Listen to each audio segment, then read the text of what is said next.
Wait. May tanong ako sa'yo. Ano yun? Ready ka na ba sa new episode?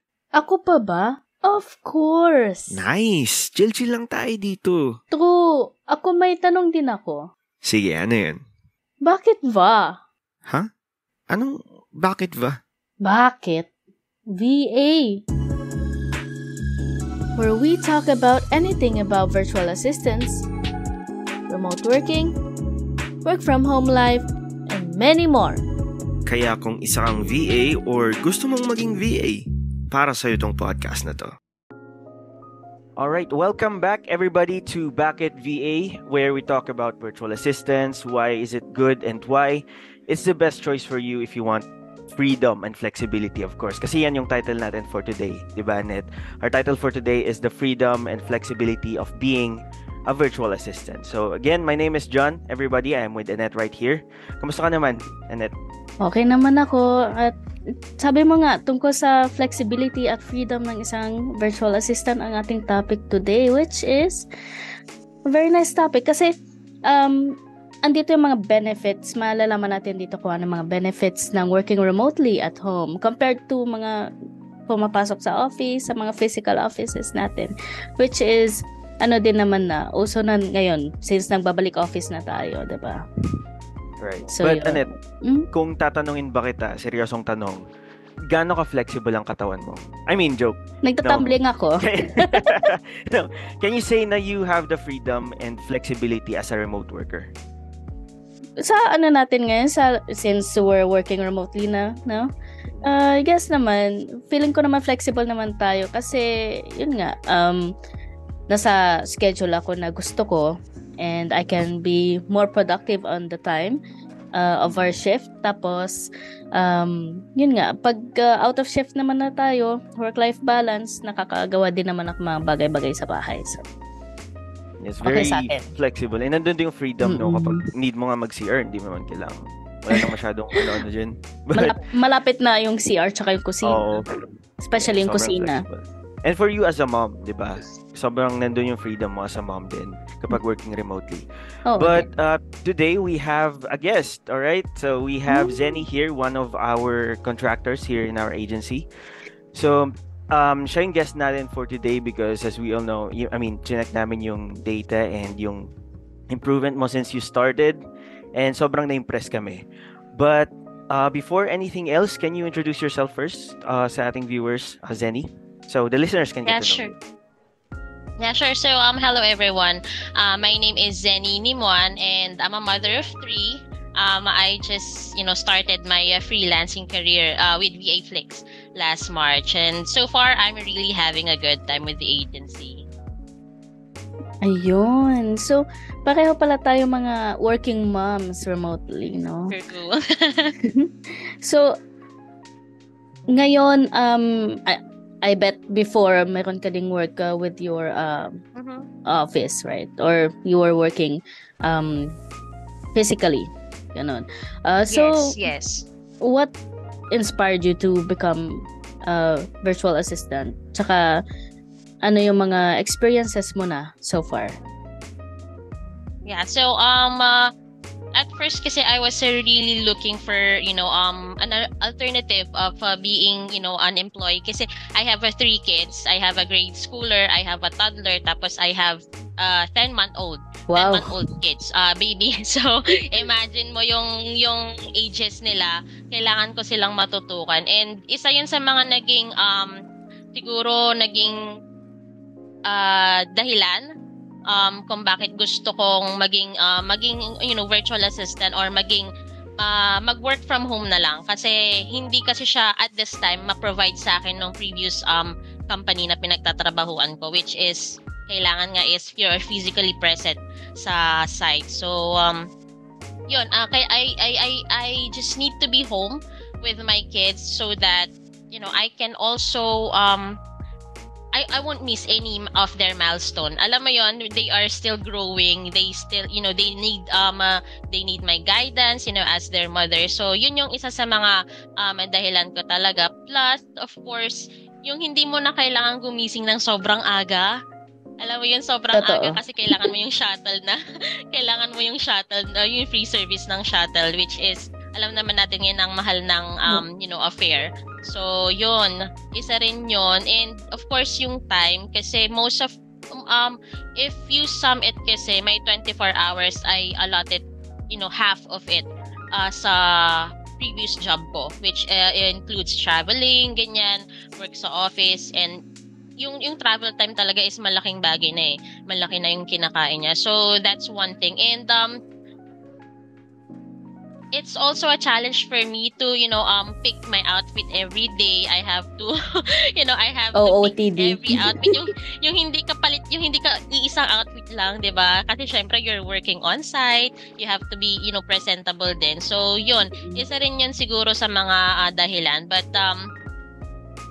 out of those I have mentioned, the really main reason why I would love to work from home and be virtual assistant is yung flexibility of your time.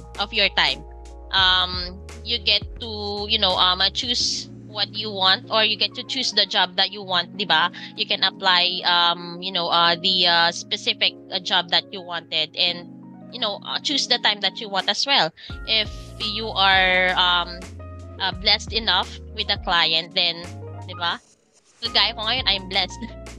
I can say I'm blessed, di ba? Yes, Very exactly. But yeah, yun nga yung pinaka main na challenges siguro for you guys na moms, kasi 'di ba, you have to be with your kids. Ang ganda nung sinabi mo kanina na you have to be there sa mga milestones ng anak mo, and that is very important for you as a mother.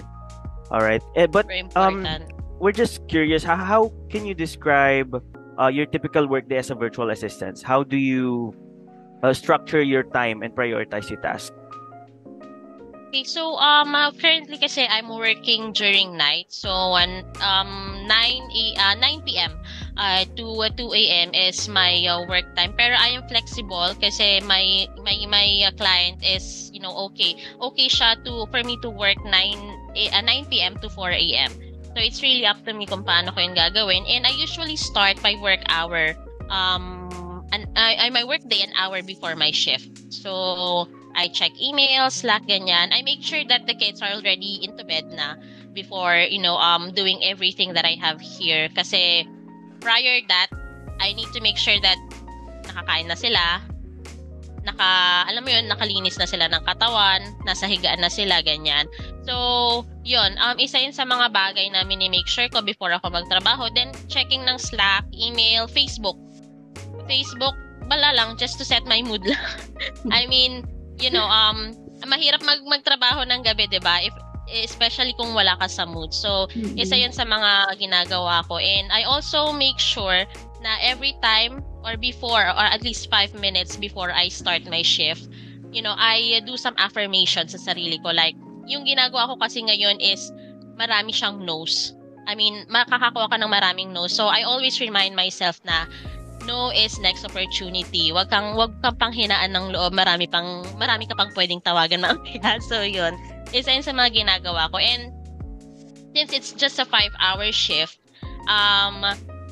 at least I make sure 5 minutes tumatayo pa rin ako. Ganon. I mean, grab ng something na pwedeng inumin or kainin, while working. Basta, alam mo yun, kailangan kong tumayo. Kasi kapag nakaupo lang ako, I mean, parang hindi ako nagiging masyadong productive. So, kailangan kong i-elevate yung sarili ko ng konti. Ganon.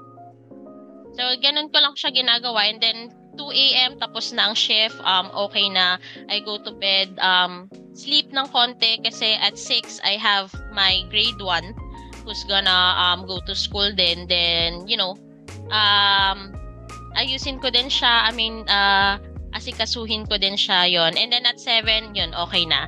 So, I can have my, the whole day na for myself, for my kids. Yun. And then, resume ulit at 9 p.m. So, ganun lang talaga usually yung,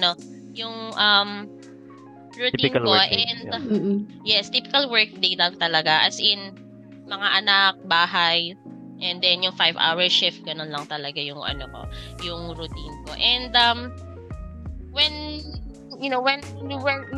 how to maintain a work-life balance, kasi it's really hard, especially if you are a mother, right, Annette? It's really hard to maintain.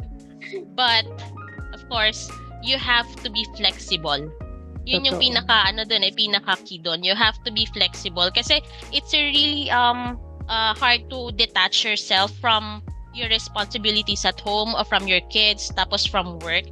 Mahirap yun. So, alam mo yun, hindi yun basta-basta. It doesn't mean na we are working from home is we have all the time in the world. No. We have other responsibilities here. And in order for us to be able to maintain a work-life balance, we have to be flexible enough. I mean, yung 24 hours mo talagang gugulin mo siya. Time management. Isa rin yun. Time management talaga. So, yun lang. Work-life balance, flexibility. Talaga yung sagot dyan. Wala akong masasabi kundi maging flexible ka. As in, tumambling ka. Ganyan siya. Tama. Totoo din. And feeling ko sa mga audience natin dyan na let's say mga parents, single mothers, single fathers, malaking benefit kasi parang naturally flexible na tayo. Kasi sa mga anak natin na asikaso natin, alam na natin kung paano i-manage yung time natin. Ayun. So, I can totally agree with you. And sabi mo nga, isa sa mga ginagawa mo sa yung workday is doing affirmations before starting your work, right? So, ano pa kaya ang mga ibang advice na pwede natin maibigay sa ating mga audience dyan na nanonood? Yeah, aside from sa mga parents din, of course, to everyone. Yes. So, kung if you are, starting your freelance or your virtual assistance career, wag kayong mag-rush, ganon. I would recommend na at this very point in time, learn how to schedule and prioritize things. Hindi ka man nanay ka man or hindi, single ka man or prioritize mo yung mga bagay-bagay, especially that you are working, at the comfort of your own home or anywhere, 'di ba? Kasi you have the freedom you have the freedom to do that, to do all of that. So you have to prioritize kasi once na hindi ka nag-prioritize ng mga task mo or ng gagawin mo within the day, magiging all over the place ka, parang kalat-kalat ka. Ayun, and hindi mo na alam kung ano yung uunahin mo talaga. So as early as now, if you wanted, to be a virtual assistant, schedule, learn to prioritize things. And another advice that I can give to them is, since they are working especially they are working from home, they have to communicate with their families or with their housemates, 'di ba, na here is the time that I am working. I mean, mahirap kasi minsan, 'di ba, if you are working at home, your family members, they don't know that you are working. It's like, oh no, she's just in front of her computer or laptop, doing something. So parang hindi mahirap, no? So, yes, 'di ba? So you also have to communicate with them. Gaya ko, kapag 9 p.m. na, I always tell my kids, you go to sleep because nanay will work so we can have money, ganyan. Yes. So yun yung mga pang-ayo mo kasi sa mga bata. Pero if you are old enough and you have old people in your house, let them know that this is the time that I will be working. I need this time for my work. So wag niyo muna akong guluhin, wag niyo akong patukin, ganyan. You really have to communicate with them. Kasi hindi nila malalaman yun eh. They don't know what you're doing kasi, 'di ba? So isa rin 'yon, scheduling, communicating with your family members is also one. And then ayun nga, flexibility pa rin. Nandun pa rin tayo sa pagiging flexible talaga. So, yun lang siguro yung mga ko. And also pala, you also have to make sure that you have time for them. Diba? Although you have all the responsibilities, ganyan, ginagampanan mo yung responsibilities mo at home, the quality time should always be there. Sa mga anak mo man yan, kapatid, magulang, kaibigan, there should always be quality time para rin ma-refresh ka. Diba? Bilang hindi ka lang nasa bahay, ganun. Yun lang siguro yung mga papayo ko sa kanila. I really like yung sinabi mo kanina, Zenny, about dun sa, communicating what you are doing to your kids. Kasi especially yung kids natin, alam naman natin na kapag computer, games lang yan eh. Games lang yung naisip nila. Okay, naglalaro si mommy, ganyan. Harap ng laptop, games agad Oo, nasarap. And then they will have this impression na pwede pala na ganun, na nakaupo lang sa harap ng computer. Kasi si mommy ganyan eh. But the way you communicate, kapag kino-communicate mo siya sa kids mo, they know what you're really doing. Na hindi ka lang nakarelax na naglalaro, ganyan. Setting boundaries din. Yes, but as a mom, 'di ba? Imagine, naisip ko na nga lang, Ava, 'di ba? You have VAM. Imagine having 3 VAMs. 'Di ba? Magkakaibang age pa ha. Magkakaibang age pa, 'di ba? But you know, you are a mom, and at the same time, so 'di ba, you're working as a VA. At the same time, you're doing your responsibilities as a mom. How do you maintain work-life balance pa rin? Flexibility lang din talaga eh. As in, nagiging ginagawa ko lang talaga is, yun, ini-schedule ko, tinitignan ko kung ano yung mga magiging priority ko for today. Say, for example, my daughter, my grade 1, my grade schooler, card day nila. Last week, card day nila. So, I also have to make sure that I show up, ganon. Although nakakapagod kasi kailangan mo lumabas. Asikasuhin mo siya. Tapos, meron ka pang baby na 10 months old na asikasuhin mo din. Then, meron magigising na naman yung toddler mo ng 8:00, 'di ba? Alam mo yun, yung umiikot lang yung oras mo sa pag-aasikaso sa kanila. Pero at the end of the day, syempre, you have to also check yourself, 'di ba? What are the things that I need to do, that I need to accomplish today, para hindi ko naman din masagasaan yung iba kong pang mga gagawin, especially my work during nights. And also include mo doon yung pahinga mo, 'di ba? Your rest, hindi dapat 'yun mawala, kasi kung wala kang rest, you can be productive, especially if you are working at night time. Okay? Tapos meron ka pang 3 anak, 'di ba? So, ayun, you really have to prioritize, be flexible, and schedule everything. If you need to write them down, write it. If you need to set an alarm on your phone, do it. A reminder on your phone, do it. Yun ba? It's just a matter of reminding yourself na I have to do this time, and this time. Sa una, para kang magiging robot. Pero makakasanayan din kasi yon. Especially if your focus talaga is, alam mo yon, to be able to spend time with them, do your work, ganyan. Spending time with them, tas doing your work is already, a blessing eh.